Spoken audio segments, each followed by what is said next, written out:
slideshow from current slide, and I'm recording now. So then I would start recording my narration over my slides, and you can see the little timer down at the bottom telling you how long you've been talking for, and you can pause and rewind a little bit and record over stuff that you said already. So I can say Unit 8 succession, Unit 8.1 wills, testamentary or testate succession, intestate specific rules of succession act, partial intestacy, and blah blah blah. So you usually start off with some kind of introduction and say, okay, in this presentation I will talk about the rules of succession and how they apply to the particular fact-based scenario that we're looking at here, and then maybe give an outline of the fact-based scenario, then give an outline of the rules, and then how they apply to the particular case at hand.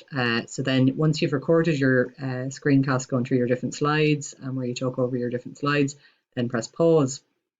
And now I'm just going to bring this back in so that I can see the thing.